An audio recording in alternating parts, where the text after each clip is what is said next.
কবর থেকে সুগন্ধি বের হচ্ছে, আর স্বপ্নে স্বয়ং মৃত ব্যক্তি এসে বলছেন আমি বেঁচে আছি। এমন এক অলৌকিক ও অবিশ্বাস্য গুজবের উপর ভর করে এক তরুণীর দাফন করা লাশ কবর থেকে তোলা হয়েছে। তবে কবর খোঁড়ার পর অলৌকিক কিছুর দেখা মেলেনি এবং উন্মোচিত হয়েছে নির্মম এক বাস্তবতা। দেখা গেছে প্রকৃতির স্বাভাবিক নিয়মেই তরুণীর মরদেহ পচন প্রক্রিয়ার মধ্য দিয়ে যাচ্ছে।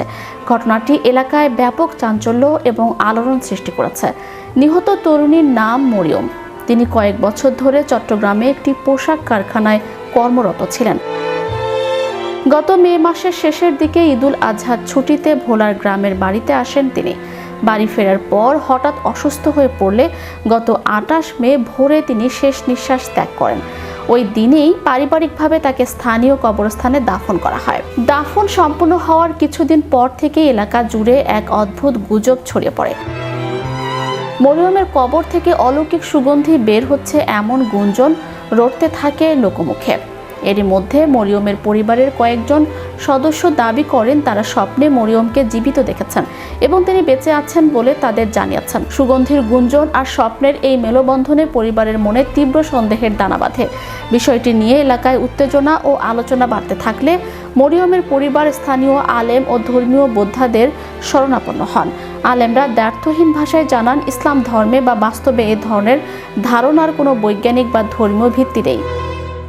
তারা পরিবারটিকে কবর খনন করা থেকে বিরত থাকার পরামর্শ দেন।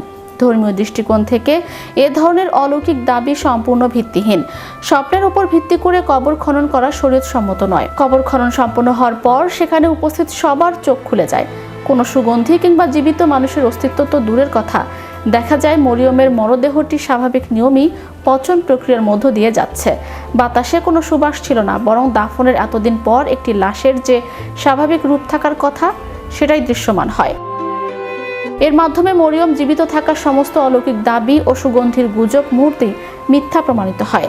ভুল ভাঙার পর স্বজনরা পুনরায় ধর্মীয় নিয়ম মেনে মরদেহটি দাফন করেন এবং কবর আগের অবস্থায় ফিরিয়ে দেন। উপস্থিত স্থানীয় বাসিন্দারা জানান, হুজুগে পড়ে যে হইচই তৈরি হয়েছিল খবর খোঁড়ার পর তার কোনো সত্যতা মেলেনি। মরিয়মের পরিবারের সদস্যরাও স্বীকার করেছেন যে তাদের মনে তৈরি হওয়া অন্ধবিশ্বাস ও সন্দেহ কবর খোঁড়ার পর পুরোপুরি দূর হয়েছে।